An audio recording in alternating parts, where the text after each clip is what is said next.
America അമേരിക്കയെ സ്മാർട്ടാക്കാൻ Trump ഒരുങ്ങുമ്പോൾ ലോകം ആശങ്കയിലാണ്. നാളെയാണെന്ന ബിൽഡപ്പോടെ വന്ന ട്രംപുരാൻ പ്രഖ്യാപനങ്ങൾ ആധുനിക അമേരിക്കൻ ചരിത്രത്തിലെ ഏറ്റവും വലിയ നികുതി ചുമത്തലാണെന്ന വിലയിരുത്തലിലാണ് വിദഗ്ധർ. വൈറ്റ് ഹൌസിലെ റോസ് ഗാർഡനിൽ നിന്ന് വന്നത് മുള്ളുള്ള പ്രഖ്യാപനങ്ങളെന്നാണ് പൊതുവിലയിരുത്തൽ. വിമോചന ദിനമെന്ന് ട്രംപ് തന്നെ വിളിച്ച ദിവസത്തിലെ പ്രഖ്യാപനങ്ങൾ 10% അടിസ്ഥാന ഇറക്കുമതി തീരുവ മുതൽ വിയറ്റ്നാമിനുള്ള 46% വരെ നീളുന്നു. വർദ്ധിപ്പിച്ച തീരുവകൾ ഈ മാസം 9 മുതൽ ബാധകമാവുകയും ചെയ്യും. രാജ്യാന്തര അടിയന്തര സാമ്പത്തിക ശക്തി ചട്ടത്തിന്റെ ഭാഗമാണ് പുതിയ നയമെന്ന് ട്രംപ് വിശദീകരിക്കുകയും ചെയ്തു. നികുതി സ്ലാബിൽപ്പെട്ട ഓരോ രാജ്യവും അമേരിക്കയ്ക്ക് മേൽ ചുമത്തുന്നത് അമിത നികുതിയാണെന്നും എന്നാൽ നമ്മൾ ഒരു ഡിസ്കൗണ്ടഡ് നികുതി മാത്രമാണ് പ്രഖ്യാപിക്കുന്നതെന്നും ട്രംപ് അന്ന് പറഞ്ഞു. അങ്ങനെ ഒരു വിശാല മനസ്കനായി തന്നെ അവതരിപ്പിച്ചായിരുന്നു പുത്തൻ താരിഫ് പട്ടികയിലേക്ക് ട്രംപ് നീങ്ങിയത്. എല്ലാ പ്രവർത്തനങ്ങൾക്കും തുല്യവും വിപരീതവുമായ ഒരു പ്രതിപ്രവർത്തനമുണ്ടാകുമെന്ന ന്യൂട്ടന്റെ 3ാം ചലന നിയമത്തെ അന്വർത്ഥമാക്കുന്ന തരത്തിലാണ് പകരച്ചുങ്കമെന്ന ലോജിക്കിലേക്ക് ട്രംപ് നീങ്ങിയത്. ആദ്യ പണി ചിരവൈരിയായ ചൈനയ്ക്ക്. ചൈന നമുക്ക് ചുമത്തുന്നത് 67%, എന്നാൽ വെറും 34% മാത്രമാണ് നമ്മൾ ചൈനയ്ക്ക് മേൽ ചുമത്തുക. യൂറോപ്യൻ യൂണിയനുമായി നമുക്ക് നല്ല ചങ്ങാത്തമുണ്ട്, അതുകൊണ്ട് വെറും 20% മാത്രമാണ് അവർക്ക് പകരച്ചുങ്കം. വിയറ്റ്നാമികളെ എനിക്ക് ഏറെ ഇഷ്ടമാണ്, അതുകൊണ്ട് അവർക്ക് 46%. ജപ്പാന്റെ കാര്യത്തിൽ തെറ്റു പറയാനാവില്ല, അവർക്കിരിക്കട്ടെ ഒരു 24%. ഇനി ഇന്ത്യ. അവിടുത്തെ പ്രധാനമന്ത്രി അടുത്തിടെ ഇവിടെ വന്നിരുന്നു. അദ്ദേഹം എന്റെ ബെസ്റ്റ് ഫ്രണ്ടുമാണ്. പക്ഷെ 52% തീരുവയാണ് അവർ നമ്മുടെ ഉൽപ്പന്നങ്ങൾക്ക് ചുമത്തുന്നത്. എന്നാൽ ഞാൻ വെറും 26% നികുതിയാണ് ഇന്ത്യക്ക് മേൽ ചുമത്തുന്നത്. ഇങ്ങനെയായിരുന്നു വിവിധ രാജ്യങ്ങൾക്കുള്ള കസ്റ്റമൈസ്ഡ് താരിഫ് പ്രഖ്യാപനം. ഇതുവരെ കേട്ടുകേഴ്വിയില്ലാത്ത തരത്തിൽ ട്രംപൻ പ്രഖ്യാപനങ്ങൾ വരുമ്പോൾ എന്താകുമെന്നൊരു പിടിയുമില്ലാത്ത നിലയിലാണ് കാര്യങ്ങൾ. ഒരു നിശ്ചയവുമില്ലേ ഒന്നിനുമെന്ന കവിവചനം പോലെ സാമ്പത്തിക വിദഗ്ധരും ട്രംപിന്റെ നീക്കങ്ങളുടെ ഇമ്പാക്ട് നിരീക്ഷിക്കുകയാണ്. ദീർഘകാല അടിസ്ഥാനത്തിൽ ഈ നയങ്ങൾ അമേരിക്കയ്ക്ക് തന്നെ തിരിച്ചടിയാകുമെന്ന് മുൻ RBI governor doctor Raghuram Rajan പറഞ്ഞിരുന്നു. ഡോക്ടർ രാജൻ പറഞ്ഞതുപോലെ ഇരിക്കുന്ന കൊമ്പ് മുറിക്കുകയാണോ ട്രംപ്? ഇരുട്ടടി പോലെ വന്ന ട്രംപൻ പ്രഖ്യാപനങ്ങൾ ആഗോള സമ്പദ് വ്യവസ്ഥയെ എങ്ങനെ ബാധിക്കും? ഗ്രേറ്റ് ഡിപ്രഷന് ശേഷമുണ്ടായ റിപ്പബ്ലിക്കൻ തകർച്ചയും ഡെമോക്രാറ്റുകളുടെ ഉദയവും വീണ്ടും വരുമോ? American dialogue powered by hedge ന്യൂയോർക്കും ഈ വാരം ചിന്തിക്കുന്നത് ഈ വിഷയമാണ്. അടിതെറ്റി ഓഹരി വിപണി.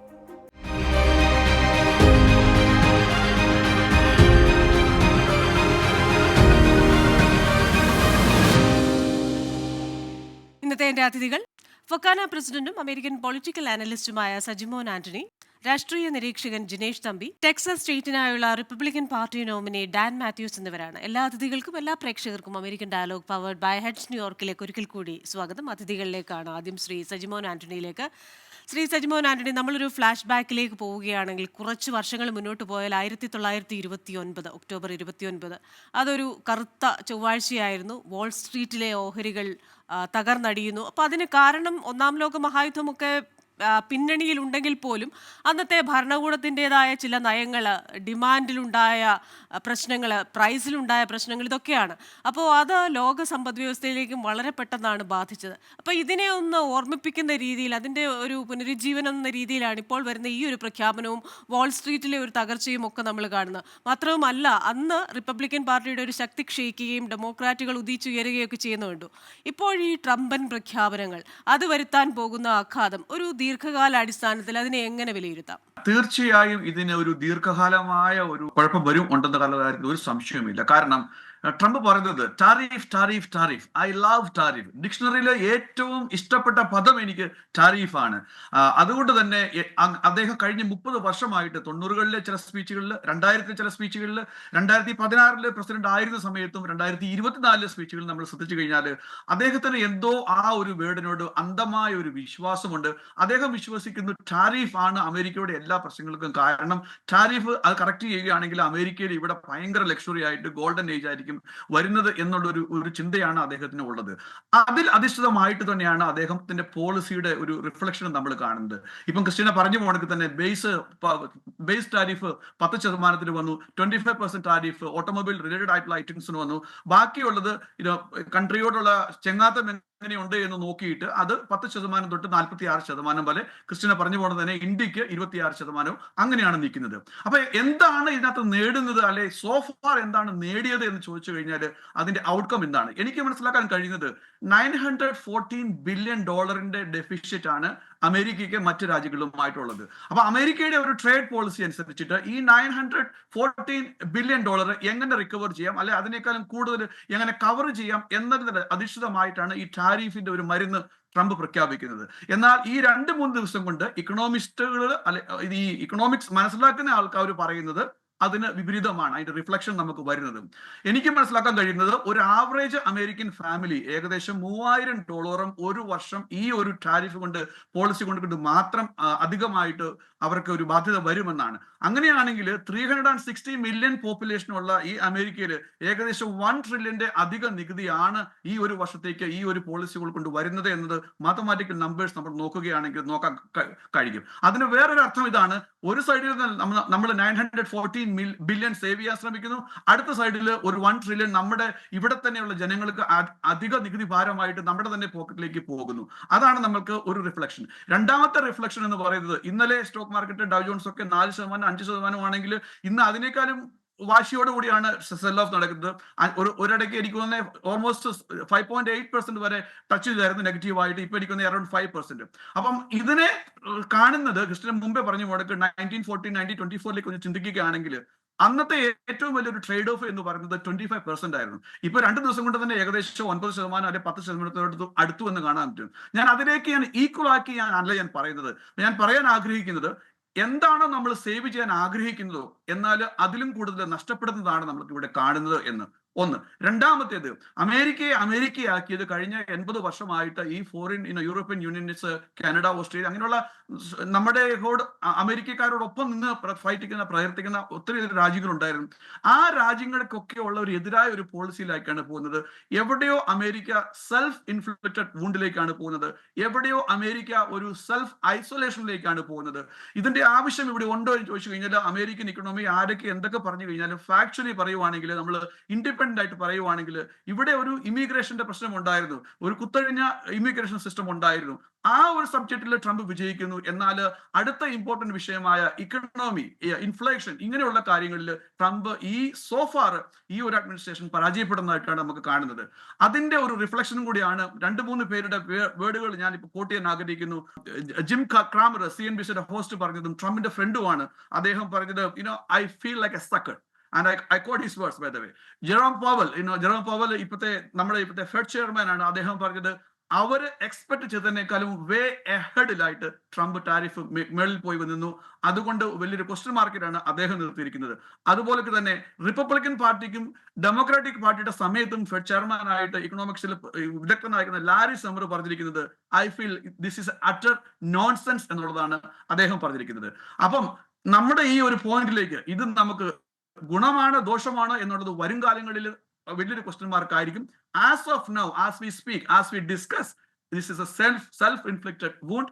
ഇവിടെ അമേരിക്കൻ ജനതയ്ക്ക് പ്രത്യേകിച്ച് നേട്ടമുള്ളതായിട്ട് കാണുന്നില്ല ഒരു സൈഡില്. മറു സൈഡില് എന്നാൽ അമേരിക്കക്കാര് ലോകത്തെ മൊത്തത്തോടെ പിടിച്ച് താഴേക്ക് താക്കുന്ന ഒരു സംഭവമാണ് കാണുന്നത്. കാരണം എന്റെ ചെറിയ മാത്തമാറ്റിക്സിൽ പറയുകയാണെങ്കിൽ ഒരു ദിവസം നമ്മുടെ സ്റ്റോക്ക് മാർക്കറ്റ് വാല്യൂ ഏകദേശം 3 ട്രില്യൺ നഷ്ടപ്പെട്ടു കഴിഞ്ഞു. അപ്പൊ ഇന്ന് നഷ്ടപ്പെട്ട ഈ 3 ട്രില്യൺ എന്ന് പറയുന്നത് നാളെ അത് പ്രോഫിറ്റ് ആയാലും ഇന്നത്തെ നഷ്ടമാണ്. അങ്ങനെയുള്ളപ്പം ഇൻഫ്ലേഷൻ വലിയൊരു മുദ്രാവാക്യമായി വന്ന ഒരു ഗവൺമെന്റ് ആണിത്. അപ്പൊ ഇൻഫ്ലേഷൻ എങ്ങോട്ടേക്കാണ് പോകുന്നത്? 25%, 30% ഒരു ആവറേജ് ഇവിടെ ടാക്സസ് കൂടുകയാണെങ്കിൽ ആ ടാരിഫ് ടാരിഫ് എന്നുള്ളത്, ടാക്സ് എന്നുള്ളൊരു വേർഡിൽ മാറിക്കൊണ്ട് അമേരിക്കൻ ജനതയിലേക്ക് വരികയാണെങ്കിൽ ഇൻഫ്ലേഷൻ മേളിലേക്ക് പോകുകയുള്ളൂ. രണ്ടാമത് വേറൊരു റിസ്ക് കൂടി ഞാൻ പറയാൻ ആഗ്രഹിക്കുന്നു. ഡോളർ വളരെ സ്ട്രോങ് ആയിട്ട് പോയിക്കൊണ്ടിരിക്കാൻ കഴിഞ്ഞ കുറെ വർഷങ്ങളായിട്ട് നമ്മളൊക്കെ ഇന്ത്യക്കാർ പ്രത്യേകിച്ചും ഡോളറും ഇന്ത്യൻ റുപ്പിയുമായിട്ട് കാൽക്കുലേറ്റ് ചെയ്യുമ്പോൾ 80, 85, 88, 89. എന്നാൽ ഈ കഴിഞ്ഞ 2 ദിവസമായിട്ട് ഡോളർ വീക്ക് ആകുന്ന ഒരു പ്രതിഭാസവും നമ്മൾ കാണുന്നുണ്ട്. ഇതൊന്നും ശാശ്വതമാണ് എന്നല്ല ഞാൻ പറയുന്നത്. എന്നാൽ ഈ ഒരു ടാരിഫിന്റെ പോളിസിയുടെ കാര്യത്തിൽ എനിക്ക് ഈ ഒരു ഗവൺമെന്റിനോട് യോജിക്കാൻ പറ്റുന്നില്ല. അമേരിക്കൻ ജനത അതിന്റെ റിഫ്ലക്ഷൻ കാണിച്ചു കഴിഞ്ഞു. മിനസോട്ടയിൽ കഴിഞ്ഞ ചൊവ്വാഴ്ച നടന്ന വളരെ ടൈറ്റ് ആയിട്ടുള്ള ഒരു ഇലക്ഷൻ, ടൈറ്റ് ആയിട്ട് വരേണ്ട ഒരു ഇലക്ഷൻ ആയിരുന്നു, അവിടുത്തെ സുപ്രീം കോടതിയുടെ ഇലക്ഷന്. അത് ഏകദേശം എനിക്ക് തോന്നുന്നത് 12% മാർജിന് ഡെമോക്രാറ്റുകൾ വിജയിച്ചു കഴിഞ്ഞു. അതോടൊപ്പം തന്നെ ഫ്ലോറിഡയിലെ ട്രംപിന്റെ സമയത്ത് 4 മാസം മുമ്പ് നവംബറിൽ നടന്ന സമയത്ത് 35% ജയിച്ച 2 കോൺഗ്രസ് സീറ്റുകൾ അത് മിനിമം 12-15% ജയിക്കാൻ പറ്റിയത് എന്നുള്ള വസ്തുതയുണ്ട്. സോ അമേരിക്കൻ ജനത റിയാക്ട് ചെയ്യാൻ തുടങ്ങി. മേ ബി ഇതൊരു വലിയൊരു വാർണിംഗ് ആയിരിക്കും റിപ്പബ്ലിക്കൻ ഫ്രണ്ട്സ്മാർക്ക്. അവരുടെ പോളിസികൾ, അവരുടെ പ്രത്യേകിച്ചും ഈ ഫോറിൻ പോളിസിയും ഈ ട്രേഡ് പോളിസിയും ടാരിഫ് പോളിസികളും ഇക്കണോമിക് പോളിസികളും റീഅഡ്ജസ്റ്റ് ചെയ്തില്ല എങ്കിൽ റിപ്പബ്ലിക്കൻ പാർട്ടി ഒരു വലിയൊരു ക്വസ്റ്റ്യൻ മാർക്കിലേക്ക് പോകുന്നതായിട്ടാണ് എനിക്ക് ഇവിടെ നിന്ന് ഇപ്പൊ തോന്നുന്നത്, ക്രിസ്റ്റീന. ശരി. ശ്രീ ജിനേഷ് തമ്പി, നമ്മൾ ഈ മലയാളത്തിലൊരു ചൊല്ലുണ്ടല്ലോ, എള്ള് ചോരുന്നത് അറിയും തേങ്ങ ചോരുന്നത് അറിയില്ല എന്ന്. അപ്പോൾ ഡോക്ടർ രഘുറാം രാജൻ, അദ്ദേഹം മുൻ RBI ഗവർണറാണ്. 2008 ഒരു സാമ്പത്തിക മാന്ദ്യം നേരത്തെ തന്നെ പ്രവചിച്ച ഏക ഇക്കോണമിസ്റ്റാണ്. അദ്ദേഹം ഒരു മാസം മുമ്പ് തന്നെ പറഞ്ഞിരുന്നു, ഇത്തരത്തിലൊരു പകരച്ചുങ്കത്തിലേക്ക് അല്ലെ ഒരു വ്യാപാര യുദ്ധത്തിലേക്ക് ട്രംപ് പോയാൽ അത് ഏറ്റവും അധികം ബാധിക്കുന്നത് അമേരിക്കയെ തന്നെ ആയിരിക്കുമെന്നൊരു പ്രവചനം അദ്ദേഹം നടത്തിയിരുന്നു. ഇന്നിപ്പോൾ ജെറോം പൗൽ പറയുന്നത് തന്നെയാണ്, വിലക്കയറ്റം കൂടും, അമേരിക്കക്കാർ വലയും, ഇത് നമുക്ക് നല്ലതല്ല വരുത്താൻ പോകുന്നത്. അപ്പോൾ അവിടെ ഒരു ചോദ്യം ഉയരുന്നുണ്ട്, ഇരിക്കുന്ന കൊമ്പ് മുറിക്കുകയാണോ ട്രംപ് എന്നുള്ളത്. ഈ പാളി പോകുമോ ഈ ട്രംപോണമിക്സ്? ട്രംപ് നമുക്ക് എല്ലാവർക്കും അറിയാവുന്ന പോലെ തന്നെ ഒരു ഒരു കൺവെൻഷണൽ ഒരു പ്രസിഡന്റ്, ഒരു കാൻഡിഡേറ്റോ അല്ലെങ്കിൽ ഒരു പ്രസിഡന്റ്ഷിപ്പോ ഇതുവരെ അങ്ങനെ ഒരു സ്റ്റൈലേ അല്ല ട്രംപിൻ്റെത്. He has always been an unconventional candidate, unconventional presidential style so far. Impulsive ആണ്. He has been a showman.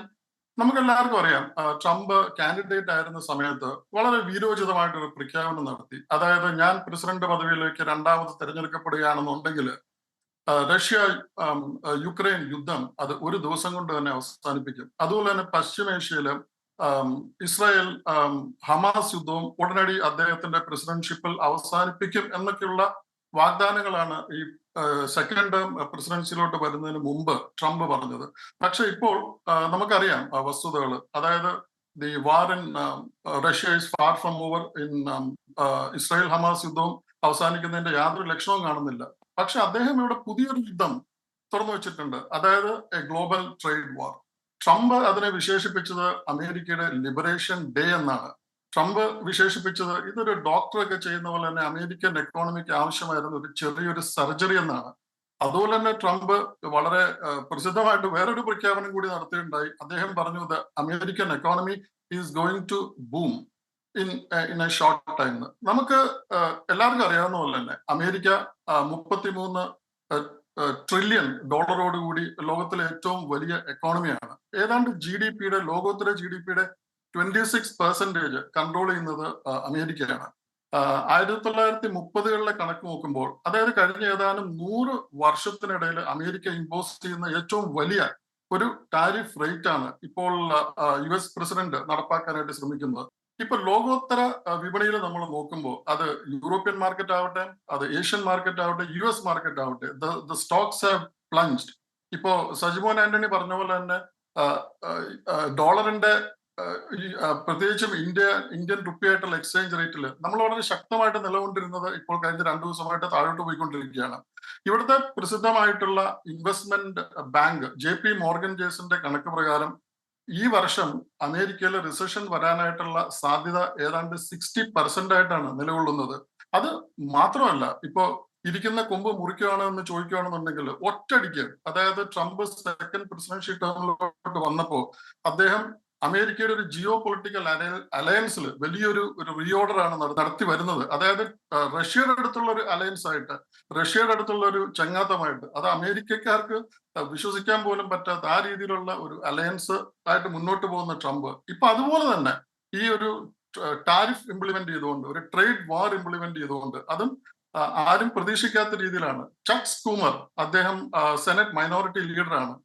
ചക്ക് സ്കൂമർ പറഞ്ഞത് Trump is doing A reckless act എന്നാണ്. ട്രംപ് പറയുന്ന ചില കാര്യങ്ങൾ വില കൊടുക്കേണ്ടതുണ്ട്. അദ്ദേഹം പറയുന്നത് അമേരിക്കയിലെ മാനുഫാക്ചറിങ് കഴിഞ്ഞ ഏതാനും ദശാബ്ദങ്ങളായിട്ട് കുറഞ്ഞു വരികയാണ്, ഇവിടെ ഇൻഡസ്ട്രിയലൈസേഷൻ കുറഞ്ഞു വരികയാണ്, അമേരിക്കയിലെ ജോബ്സ് പ്രൊഡ്യൂസ് ചെയ്യണം, അമേരിക്കയിൽ കൂടുതലായിട്ട് മാനുഫാക്ചറിങ് വരണം. പിന്നെ നമ്മൾ we have been a scapegoat. അതായത് he has called this tariff as a reciprocal import tariff എന്നാണ് പറഞ്ഞിരിക്കുന്നത്. കനേഡിയൻ പ്രൈം മിനിസ്റ്റർ പറഞ്ഞ പോലെ തന്നെ what Trump has done is he has done a considerable damage to America's undisputed aura as the economic power or leader. They have undercut the free market എന്നാണ് Canadian prime minister പറഞ്ഞത്. അപ്പൊ ഇരിക്കുന്ന കൊമ്പ് മുറിക്കുകയാണോ എന്ന് ചോദിച്ചാൽ this is a chaos, to be very honest. നമ്മൾ ഇംഗ്ലീഷിൽ പറയുന്ന പോലെ Trump has set the cat amongst the pigeons. ഇതൊരു ചായക്കോപ്പിലെ കൊടുങ്കാറ്റൊന്നുമല്ല. This is huge, this is big. So yes, this is something major. The stock markets have plummeted. Trump is in a spot of bother. പക്ഷെ I think, to be very honest, ഇതൊരു short term ഒരു chaos ഉണ്ടാകത്തുള്ളൂ. Long term ട്രംപിന് അറിയാവുന്നവർക്ക് അറിയാം, he might use it as a negotiation tool. ഇപ്പൊ കാനഡയായിട്ടുള്ള import ടാരിഫിന്റെ റേറ്റ് നമ്മൾ കണ്ടാണല്ലോ ഏതാനും ആഴ്ചകളായിട്ട്. He has been negotiating, renegotiating. I think ഇതൊരു ട്രംപിന്റെ ഒരു ബിസിനസ്മാനായ ട്രംപിന്റെ I think this is a ploy. അദ്ദേഹത്തിന്റെ ഒരു മാർഗമാണെന്ന് തോന്നുന്നത് റീനെഗോസിയേഷന് വേണ്ടിയിട്ട്. I don't think this is going to last any further. ഇത് സെറ്റിൽ ആവും, പക്ഷേ it will take some time. Okay, Shri Dan Mathews, അപ്പോൾ ഈ പറയുന്ന ഒരു ലീഡർ എന്ന് പറയുമ്പോൾ ഓരോ കാര്യവും അതൊരു 360 ചിന്തിക്കുന്ന, 360 ഡിഗ്രിയിൽ കാണുന്ന ഒരു വ്യക്തി ആയിരിക്കണമെന്നാണല്ലോ നമ്മൾ പൊതുവെ പറയുന്നത്. പക്ഷേ ചില കാര്യങ്ങൾ ചിന്തിക്കുമ്പോൾ ഒരു ഭാഗം മാത്രമാണോ അദ്ദേഹം ചിന്തിക്കുന്നത് എന്ന വിമർശനം ഉന്നയിക്കുന്ന ചിലരുണ്ട്. ഇപ്പോൾ ഒരു ഉദാഹരണം പറഞ്ഞു കഴിഞ്ഞാൽ, ഫെഡറൽ എംപ്ലോയീസിനെ പിരിച്ചുവിടുമ്പോൾ, ദേശീയ സുരക്ഷയുമായി ബന്ധപ്പെട്ട ഉദ്യോഗസ്ഥരെ അടക്കം പിരിച്ചുവിടുമ്പോൾ അത് റഷ്യയും ചൈനയും വളരെ തീവ്രമായി അവരെ ഹയർ ചെയ്യാൻ ശ്രമിക്കുന്നു. അതേപോലെ തന്നെ മറ്റു ചില പോളിസീസ് അദ്ദേഹം നടപ്പാക്കുമ്പോൾ അതിൻ്റെ സൈഡ് ഇഫക്റ്റ് എന്താണ് എന്ന് ചിന്തിക്കുന്നില്ല എന്ന് വിമർശിക്കുന്നവരുണ്ട്. ഇപ്പോൾ ജിനേഷ് തമ്പി ലാസ്റ്റിൽ പറഞ്ഞതുപോലെ തന്നെ കുളം കലക്കിയിട്ട് ആ കലക്കവെള്ളത്തിൽ നിന്ന് മീൻ പിടിക്കാനുള്ള ഒരു തന്ത്രമോ എന്ന് നമുക്ക് ചിലപ്പോൾ തോന്നാറുണ്ട്. അപ്പോൾ അദ്ദേഹം പറയുന്നത് ഇതൊരു മേജർ സർജറിയാണ്. പക്ഷേ ഈ സർജറി കഴിയുമ്പം operation success but patient died എന്ന് പറയുന്ന ഒരു അവസ്ഥയിലേക്ക് പോകുമോ എന്ന് ചോദിക്കുന്നവരുണ്ട്. അപ്പോൾ ആ ചോദ്യത്തിന് അങ്ങയുടെ ഉത്തരം എന്താണ്? ഇവിടെ സംസാരിച്ച് എനിക്ക് ഒരുപക്ഷെ പറഞ്ഞാല്, പക്ഷെ തമ്പി പറഞ്ഞാൽ പല കാര്യങ്ങളും എനിക്ക് എക്കോ ചെയ്യാൻ പറ്റും. അത് നല്ല കാര്യമാണ് പറഞ്ഞത്. പക്ഷെങ്കിൽ പ്രസിഡന്റ് ട്രംപിനെ ലോ ഇതുവരെ മനസ്സിലാക്കിയിട്ടില്ല. Is an unpredictable president. ഇപ്പോൾ പറഞ്ഞത് സ്റ്റോക്ക് മാർക്കറ്റ് 2 ദിവസം ഡിക്ലൈൻ ചെയ്തെന്ന് പറഞ്ഞത് ദാറ്റ്സ് എ ടെമ്പററി ഇഷ്യൂ ആണ്, അല്ലാതെ അത് ലോങ് ടേം അല്ല. നോക്കിക്കേ, 9/11 ആ സെയിം ഡേയില് 7% ആണ് 1 ഡേയില് സ്റ്റോക്ക് ടാങ്ക് ചെയ്ത്. എന്നാൽ only took a couple of months to get back. ഇത് ഒരു നെസസറി ഈവിളാണ്. അമേരിക്കയെ സംബന്ധിച്ചിടത്തോളം ഇത് ക്യാമ്പയിൻ പ്രോമിസാണ്, ട്രംപ് ചെയ്ത ക്യാമ്പയിൻ പ്രോമിസാണ്. അമേരിക്ക ട്രംപിനെ എലക്ട് ചെയ്ത കാരണം തന്നെ ഇതാണ്, bring back to the manufacturing back to America എന്നുള്ള ആ ഒരു സ്ലോഗനാണ്. പിന്നെ അതുപോലെ തന്നെ ഓയിലിന്റെ ആയിട്ടുള്ള പോളിസി, ഫോറിൻ ട്രേഡ് പോളിസി എന്ന് പറഞ്ഞാൽ ട്രംപ് നേരത്തെ അനൗൺസ് ചെയ്തു, I will change. 1988 Trump president ആകാത്തതിന് മുന്നേ അന്ന് പറഞ്ഞത്, countries around the world are ripping us. They're the bad trade policies practice. We need trade, fair trade. അല്ലാതെ one-sided trade അല്ല. ഇന്ത്യ എല്ലാത്തിലും almost 30 to 50% ആണ് ടാരിഫ് നടത്തുന്നത്. അതിനെക്കുറിച്ച് ആരും ഇതുവരെ ഒരു ലക്ഷം പോലും വേണ്ടിയിട്ടില്ല. പക്ഷെങ്കിൽ അമേരിക്ക ഇന്നലെ 2 ദിവസത്തിന് മുമ്പ് പ്രസിഡന്റ് അനൗൺസ് ചെയ്ത ടാരിഫിനെ കുറിച്ച് ലോകം മുഴുവനും പറയുക. സോ അമേരിക്കയിൽ yes, this will be a turbulence. ചില കാര്യങ്ങൾ ചില സമയത്ത് കുറച്ച് ദിവസത്തേന് turbulence ഉണ്ടാകും. പക്ഷെങ്കിൽ is a long-term benefit for the America. America is moving to the right direction. President Trump has a clear vision. ഇപ്പോൾ നോക്കിക്കഴിഞ്ഞാൽ the Rust Belt സ്റ്റേറ്റുകൾ എന്ന് പറയുന്ന പെൻസിൽവേനിയ, ഒഹായോ, വിസ്കോൺസിന്, ഇൻഡിയാന, അങ്ങനെയുള്ള സ്റ്റേറ്റുകളിലൊക്കെ നമ്മൾ പോയി കഴിഞ്ഞാൽ ഒരു കാലത്ത് ആട്ടോ മാനുഫാക്ചറിങ് അതുപോലെ തന്നെ മൈനിങ് ഒക്കെ ത്രൈവ് ചെയ്ത് after the second world war, these are the state were really thrived and brought America into the forefront of the industrial nation. That is what happened because manufacturing happened in America. അമേരിക്കയിൽ auto manufacturers, Ford, GM, അവരുടെ Chevy, പോണ്ടിയാക്ക് എന്ന് പറഞ്ഞ ബ്രാൻഡേ അമേരിക്കയിൽ നിന്ന് മാറിപ്പോയി, disappear ചെയ്തു, totally disseminated. പിന്നെ ക്രൈസലറിന്റെ വെഹിക്കിളൊന്നും ആരും ഇപ്പോൾ സ്ട്രീറ്റിൽ കാണുന്നില്ല. അങ്ങനെയുള്ള സകല കമ്പനികളും മാറി. എന്നാൽ ഇപ്പൊ നോക്കുകയാണെങ്കിൽ ഈ സ്റ്റേറ്റിലുള്ള എല്ലാവരും, ഈ സ്റ്റേറ്റിലൊക്കെ വളരെ ക്രിട്ടിക്കലാണ്. ട്രംപിനെ എലക്ട് ചെയ്യാൻ വളരെ ക്രിട്ടിക്കലായിട്ട് നിന്ന സ്റ്റേറ്റാണ് ഈ സ്വിംഗ് സ്റ്റേറ്റ് എന്ന് പറയുന്നത്. Every one of them is approving Trump's tariff policy. It will do a good for America. നമ്മൾ ഒരു വിശാലമായ അർത്ഥത്തിൽ ചിന്തിക്കുമ്പോൾ അമേരിക്ക എന്ന് പറയുന്ന രാഷ്ട്രത്തിന് ലോകത്തിന് മുന്നിൽ ഒരു ഇമേജ് ഉണ്ട്. ഇപ്പോൾ നമ്മുടെ അവിടേക്ക് വരുന്ന ഇമിഗ്രൻസ് അല്ലെങ്കിൽ കുടിയേറ്റക്കാർ അവരൊക്കെ അമേരിക്കയെ കണ്ടിരുന്നത്, അല്ലെങ്കിൽ അമേരിക്ക ആ കുടിയേറ്റക്കാരെ എത്രത്തോളം സ്നേഹത്തോടു കൂടെയാണ് പിടിച്ചത്. ആ ചേർത്ത് പിടിക്കലാണല്ലോ അമേരിക്കൻ സമ്പദ് വ്യവസ്ഥയെ ഇന്ന് കാണുന്ന അമേരിക്കയാക്കി മാറ്റിയത്. അപ്പോൾ അത്തരത്തിലുള്ള ഒരു അമേരിക്ക, ആ അമേരിക്കയെ ഒന്ന് റീഡിഫൈൻ ചെയ്യുകയാണ്. അപ്പോൾ ആ റീഡിഫൈൻ ചെയ്യുമ്പോൾ ഇപ്പോൾ തന്നെ നമ്മുടെ തൊഴിലുകൾ അവർ തട്ടിയെടുക്കുന്നു, നമ്മുടെ സ്വപ്നങ്ങളെ വർഷങ്ങളായിട്ട് അവർ തകർത്തുകൊണ്ടിരിക്കുന്നു എന്നൊക്കെ പറയുമ്പോൾ ഈ ഇമിഗ്രൻസിന് നേരെയും ഒരു നെഗറ്റീവായിട്ടുള്ള, ഇതുവരെയുള്ള ഒരു പ്രസിഡന്റുമാരും അത്തരത്തിലൊരു സ്റ്റേറ്റ്മെന്റ് നടത്തി ഞാൻ കേട്ടിട്ടില്ല. കാരണം ഈ പറയുന്ന മൈഗ്രൻസ് അവർ ആദ്യമായി വരുന്ന ആ ഐലൻഡിൽ വരുമ്പോൾ തന്നെ അവരെ ഏത് രീതിയിലായിരുന്നു ടേക്ക് കെയർ ചെയ്തിരുന്നത്, നിങ്ങൾ ഓരോരുത്തരടക്കമുള്ള ഓരോ മൈഗ്രൻറ്റിനെയും എങ്ങനെയാണ് അമേരിക്ക കരുതിയിരുന്നത്. അപ്പോൾ അതിലൊക്കെ ഒരു മാറ്റം വരുമോ എന്നുള്ള സൂചനകൾ വരുന്നുണ്ട്.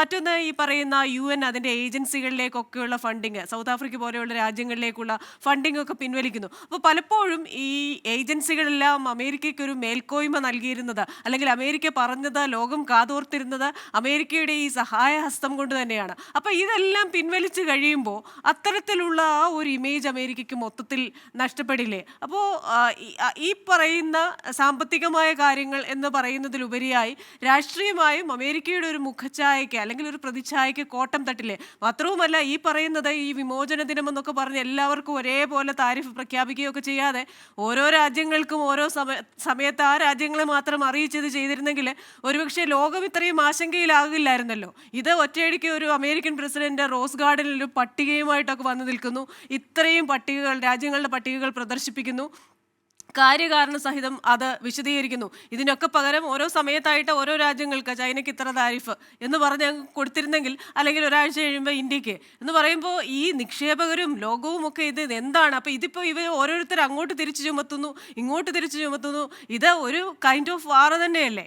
ട്രംപ് പറയുന്ന എല്ലാ പോളിസികളും അക്ഷരാർത്ഥത്തിൽ എടുത്തു കഴിഞ്ഞാൽ അത് സക്സസ് ആണോ ഫെയിലിയർ ആണോ എന്ന് അദ്ദേഹത്തിന്റെ തന്നെ ബിസിനസ് നമ്മൾ പുറകോട്ട് പോയി പരിശോധിച്ചു കഴിഞ്ഞാൽ നമുക്ക് മനസ്സിലാക്കാം. 6 തവണ ബാങ്ക്രപ്സി ഫയൽ ചെയ്തു എങ്കിൽ ആ ഒരു ബിസിനസ്മാനിന്റെ എന്തുമാത്രം തന്ത്രജ്ഞത അല്ലെങ്കിൽ ബിസിനസ് ഷാർപ്നെസ് എന്തുമാത്രം ഉണ്ടെന്നുള്ളത് ഒരു വലിയൊരു ക്വസ്റ്റ്യൻ മാർക്കാണ്. ഞാൻ അദ്ദേഹത്തിന്റെ ഒരു പേഴ്സണൽ കാലിബറിനെ ക്വസ്റ്റ്യൻ ചെയ്യുകയല്ല, പോളിസികളുടെ ഷാർപ്നെസ്സിനെ ഞാൻ ക്വസ്റ്റ്യൻ ചെയ്യുകയാണ്.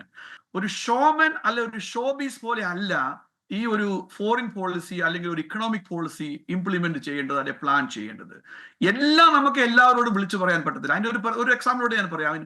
2 മാസം മുമ്പ്, അല്ലെ 1 മാസം മുമ്പ് വ്ളാഡിമിർ സൊലാൻസ്കി, യുക്രൈന്റെ പ്രസിഡന്റ് വൈറ്റ് ഹൗസിൽ വന്നപ്പോഴത്തേക്കും നിറഞ്ഞ സദസ്, അത് മീൻസ് മീഡിയയുടെ മുന്നിലാണ് അവർ ഫോറിൻ പോളിസി ഡിബേറ്റ് ചെയ്യുന്നത്. What A shame! അങ്ങനെയാണ് ഫോറിൻ പോളിസി ഡിബേറ്റ് ചെയ്യേണ്ടത്. we don't have to agree on everything, right? That's okay. എന്നാൽ ആ എഗ്രിമെന്റും ഡിസഗ്രിമെന്റും ഒക്കെ പറയാൻ ഒരു വേദിയുണ്ട്, ഒരു സ്ഥലമുണ്ട്. അത് കഴിഞ്ഞാണ് നമ്മൾ മീഡിയയോട് പറയേണ്ടത്. മീഡിയയുടെ മുന്നിലിരുന്നിട്ട് എല്ലാം ഡിബേറ്റ് ചെയ്ത് കഴിയുമ്പോഴത്തേക്കും അത് ഫോളോ ഔട്ട് ചെയ്യുകയാണെങ്കിൽ അത് ഫോളോ ഔട്ട് ആകും, നമുക്ക് കൺട്രോൾ ചെയ്യാൻ പറ്റത്തില്ല. അതാണ് അവിടെ കണ്ടത് എന്ന് പറഞ്ഞു കൊടുക്കുക തന്നെ. ഈ ടാരിഫിന്റെ വിഷയവും ഓരോ കൺട്രിയുമായിട്ടും അമേരിക്കയ്ക്ക് ഒരു ഡിസഗ്രിമെന്റ് ഉണ്ടെങ്കിൽ ട്രേഡ് നെഗോഷിയേഷൻസ് ചെയ്യുന്നത് ആദ്യമായിട്ടല്ല. ഇത് അമേരിക്ക ഈ ട്രേഡ് എന്ന് തുടങ്ങിയാണോ അന്ന് മുതൽ ഈ ട്രേഡും ട്രേഡ് കോൺട്രാക്റ്റുകളും ഓരോ രാജ്യവും ഓരോ കമ്പനികളും അങ്ങോട്ടും ഇങ്ങോട്ടും നെഗോഷിയേറ്റ് ചെയ്യും, റീനെഗോഷിയേറ്റ് ചെയ്യുകയൊക്കെ ചെയ്യുന്നതാണ്. അതിനകത്ത് നമ്മൾ ആരും ഒന്നും കുറ്റം പറയുന്നില്ല. പക്ഷേ the way he handle is wrong. അതിന്റെ റിഫ്ലക്ഷൻ ആണ് ഇപ്പം നമ്മൾ കാണുന്നത് എന്നാണ് ഞാൻ പറയുന്നത്. ഇപ്പം രണ്ടാമത്തേത്, ഈ ഒരു അമേരിക്കയുടെ പോളിസിയുടെ ഇപ്പോഴത്തെ ഒരു ചേഞ്ച് എന്ന് പറഞ്ഞു കഴിഞ്ഞാൽ, ഇപ്പൊ നമ്മൾ പറയുന്നു നാഫ്റ്റ, നാറ്റോ, USAID, UN, ഇതെല്ലാം മോശമാണ്, ഇതെല്ലാം അടച്ചു പൂട്ടിക്കളാൻ പറയുന്നു. ബൈ ദ വേ, എനിക്ക് ചോദിക്കാനുള്ള ഇതാണ്, ഇത് ആരാണ് ഇതെല്ലാം ക്രിയേറ്റ് ചെയ്തത്? ഇത് ചെയ്തത്, അതിന്റെ ലീഡർഷിപ്പിൽ നിന്നത് അമേരിക്ക തന്നെയാണ്. ആ അമേരിക്ക തന്നെ UN-ഉം നാറ്റോയും നാഫ്റ്റോയും, നാറ്റോ ഉണ്ടാക്കി അത് ക്യാൻസൽ ചെയ്ത് 2018 പിന്നെ റീസൈൻ ചെയ്തു, റീനെഗോഷിയേറ്റ് ചെയ്തു, അതെല്ലാം ഉണ്ടായത്. അപ്പം അതിനുശേഷം ഇങ്ങനെ ഒരു ഡ്രാസ്റ്റിക് ചേഞ്ച് വരുത്തുന്നുണ്ടെങ്കിൽ അത് എനിക്ക് തോന്നുന്നില്ല അമേരിക്കയുടെ ഇൻട്രസ്റ്റിലേക്ക് ലോങ് റേഞ്ച് നല്ലതാണെന്ന് എനിക്ക് തോന്നുന്നില്ല. ഫോറിൻ പോളിസിയുടെ കാര്യത്തിനകത്ത് നമ്മുടെ സഖ്യരാഷ്ട്രങ്ങളെ 80 വർഷത്തിലധികം ബന്ധമുണ്ടായിരുന്ന അവരെയൊക്കെ നമ്മൾ വെറുപ്പിച്ചു കഴിഞ്ഞതിന് ശേഷം മേ ബി അവരൊക്കെ തിരിച്ച് നമ്മളെ എത്രമാത്രം വിശ്വസിക്കും എന്നുള്ളതും വലിയൊരു ക്വസ്റ്റ്യൻ മാർക്കാണ് എന്ന് പറയാൻ ഞാൻ ആഗ്രഹിക്കുകയാണ്. ശ്രീ ജിനേഷ് തമ്പി, ഇപ്പോൾ നമ്മൾ ഒരു അമേരിക്കൻ സൂപ്പർ മാർക്കറ്റിൽ ചെന്ന് കഴിഞ്ഞാൽ കൂടുതലും നമുക്ക് കാണാൻ സാധിക്കുന്നത് പലയിടങ്ങളിലും ചൈനീസ് ഉൽപ്പന്നങ്ങളാണ്, അതുപോലെ മറ്റ് രാജ്യങ്ങളിൽ നിന്നുള്ള ഉൽപ്പന്നങ്ങളാണ്. അമേരിക്കയിൽ പ്രൊഡക്ഷൻ കുറവാണെങ്കിൽ അത് പ്രോത്സാഹിപ്പിക്കാൻ മറ്റ് വഴികൾ ഉണ്ടായിരുന്നോ? അടിച്ചേൽപ്പിക്കപ്പെട്ട ഒരു വിലക്കയറ്റം അമേരിക്കയിലേക്ക് വരുമ്പോൾ ഒരു ശരാശരി കുടുംബം അവൻ കഷ്ടപ്പെട്ട് $ഇത്ര കൂടെ ഓരോ മാസവും ഉണ്ടാക്കിയെടുക്കുക എന്ന് പറയുന്നത് എത്രത്തോളം എന്താ പറയുന്നത്, അതിപ്പോൾ ഷോർട്ട് ടേം ആയാലും കൊള്ളാം, ലോങ് ടേം ആയാലും കൊള്ളാം, അവർക്കുണ്ടാകുന്ന ആ ബാധ്യത? ഉപ്പ്, പുട്ട്, കർപ്പൂരം പോലെയുള്ള സാധനങ്ങൾക്ക് വില കൂടാനുള്ള സാധ്യത ഒരുപാട് കൂടുതലാണ്. പ്രത്യേകിച്ചും അമേരിക്ക കൂടുതലായിട്ട് ഇമ്പോർട്ട് ചെയ്യുന്നത് മെക്സിക്കോ, കാനഡ എന്നുള്ള രാജ്യങ്ങളിൽ നിന്നാണ്. മെക്സിക്കോയുടെ അടുത്തും ടാരിഫ് ഉണ്ട്, ഇംപ്ലിമെന്റ് ചെയ്തിട്ടുണ്ട്. അതുപോലെ തന്നെ കനേഡിയൻ PM ആയിട്ട് ഇങ്ങനെ ഒരു ടസിൽ കുറച്ച് കാലമായിട്ട് നടന്നുകൊണ്ടിരിക്കുകയാണ്. എന്തായാലും ക്രിസ്റ്റീന, ഇന്റർനാഷണൽ മോണിറ്ററി ഫണ്ടിന്റെ ഡയറക്ടർ ക്രിസ്റ്റലീന കഴിഞ്ഞ ദിവസം പറയുകയുണ്ടായി, അതായത് Washington should take the lead in getting this chaos settled. അതായത് ഇപ്പൊ ഒരു വേൾഡ് ഓർഡറിൽ, അത് അമേരിക്കയിലെ ഡൊമസ്റ്റിക് മാർക്കറ്റിൽ മാത്രമല്ല, ട്രംപ് മുമ്പൊക്കെ അമേരിക്ക നമ്മൾ അറിയപ്പെട്ടുകൊണ്ടിരുന്നത് ഒരു world leader in more ways than one economic ഫ്രണ്ടിൽ നിന്നൊക്കെയാണ്. ഡൊമസ്റ്റിക് മാർക്കറ്റ് മാത്രം റെസ്ട്രിക്ട് ചെയ്തുകൊണ്ടല്ല, ഡെഫിനറ്റ്ലി. പക്ഷെ ഇപ്പോ his policies have created chaos and disorder all over the world. അത് സത്യം തന്നെയാണ്. Knowing Trump, we can never be sure that he's going to go ahead with these import tariffs. April 9 ഈ import tariff നടപ്പാക്കാനായിട്ടുള്ള തീയതി. And to be very honest with you, I don't think it is going to happen. ഇത് negotiation, renegotiation ഒക്കെ വരും. അമേരിക്കയിലെ commerce secretary പറഞ്ഞിട്ടുണ്ട് Trump negotiate ചെയ്യില്ല എന്നുള്ളത്. പക്ഷെ ട്രംപ് തന്നെ ഇന്ന് വന്ന് പറഞ്ഞിട്ടുണ്ട് I am open for negotiation എന്നുള്ളത്, അല്ലെങ്കിൽ ആ അർത്ഥത്തിൽ പറഞ്ഞിട്ടുണ്ട്. So I think it is just a business ploy to renegotiate deals with countries. പക്ഷെ ഒരു കാര്യം ഒന്ന് എടുത്തു പറയേണ്ടിയിരിക്കുന്നു, കംബോഡിയ, മഡഗാസ്കർ ഒക്കെ പോലെയുള്ള വളരെ ദരിദ്ര രാജ്യങ്ങൾക്ക് 50% ഇമ്പോർട്ട് ടാരിഫ് ഏർപ്പെടുത്തിയിട്ടുള്ള നടപടി ക്രൂരമാണ്. അതുപോലെ തന്നെ ഓസ്ട്രേലിയയിലെ തീരപ്രദേശത്ത് സ്ഥിതി ചെയ്യുന്ന ഒരു നമുക്ക് പെൻഗ്വിൻസ്, അവർക്ക് പെൻഗ്വിൻസ് മാത്രമുള്ള ഒരു രാജ്യത്തിനൊക്കെ 10% തീരുവ ഉയർത്തിയിട്ടുണ്ട്. അതും കഷ്ടമാണ്.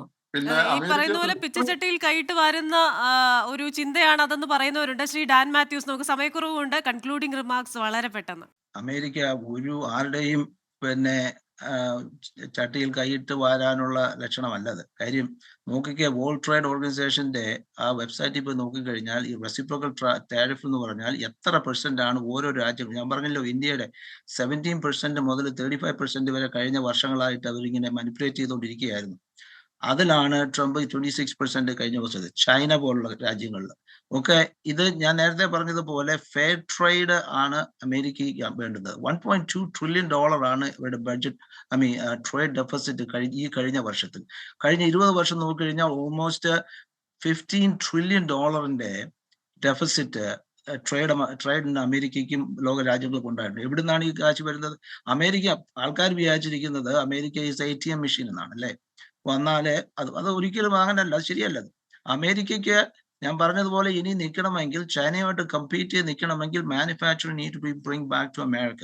അമേരിക്കയിൽ ജോലി ഉണ്ടാകണം. 28% മാനുഫാക്ചറിംഗ് 18% മാറി. ഡെഫിസിറ്റ് എല്ലാ വർഷവും കൂടിക്കൊണ്ടിരിക്കുകയാണ്. ചൈനയുമായിട്ട് $235 ബില്യൺ ആണ് യുവിന്റെ ഡെഫിസിറ്റ്. അതുപോലെ ചൈനയുടെ $300 ബില്യൺ. ഇതൊക്കെ എങ്ങനെയാ മാറ്റുന്നത്? We need A leader who has the boldness and courage to stand up and do this, and Trump is the man. You just wait and see. America needs manufacturing, but America needs a different manufacturing. ഇല്ലെങ്കിൽ 1990-കളിൽ computer വന്നപ്പം നമ്മുടെ ഇന്ത്യയിൽ നമ്മുടെയൊക്കെ സ്റ്റേറ്റുകളിൽ ഭയങ്കര പ്രതിഷേധമായിരുന്നു. Computer വേണ്ട, കാരണം ജോലി പോകും എന്ന് പറഞ്ഞു നമുക്ക്. So what America need is more Google, more SpaceX, more AI, അങ്ങനെയുള്ളതാണ്. That is America's new manufacturing. അത് മനസ്സിലാക്കണം എന്നുള്ളതാണ് ഇപ്പോഴത്തെ ഒരു ഇത്തരത്തിലുള്ള ഒരു ചുങ്ക പ്രഖ്യാപനമായിരുന്നോ അതോ അത് ബദൽ പോളിസികളാണോ വേണ്ടതെന്നുള്ള കാര്യമാണ് നമ്മൾ ചിന്തിക്കേണ്ടത്. എന്തായാലും ഈ ആഗോള സമ്പദ് വ്യവസ്ഥ എന്ന് പറയുന്ന മഹാസമുദ്രത്തിലേക്ക് ഒരു കല്ല് ഇട്ടിരിക്കുകയാണ് ട്രംപ്. ആ കല്ല് ഉണ്ടാക്കുന്ന അനുരണനങ്ങൾ എന്തൊക്കെയാണെന്ന് വരും ദിവസങ്ങളിൽ നമ്മൾ കാണേണ്ടിയിരിക്കുന്നു. വളരെ നന്ദി ഈ ചർച്ചയിൽ പങ്കെടുത്തതിന് ശ്രീ സജിമോൻ ആന്റണി, ശ്രീ ഡാൻ മാത്യൂസ് ആൻഡ് ശ്രീ ജിനേഷ് തമ്പി. ഈ ട്രംപുരാൻ പ്രഖ്യാപനങ്ങൾ ആരെയൊക്കെ എങ്ങനെ ബാധിക്കുമെന്ന് നമുക്ക് കാത്തിരുന്ന് കാണേണ്ടിയിരിക്കുന്നു. Let's wait and see. American dialogue powered by hedge ന്യൂയോർക്കിന്റെ ഈ വാരം ഇവിടെ പൂർണ്ണമാവുകയാണ്. അടുത്തയാഴ്ച മറ്റൊരു വിഷയവുമായി വീണ്ടും കാണാം. Till then stay safe.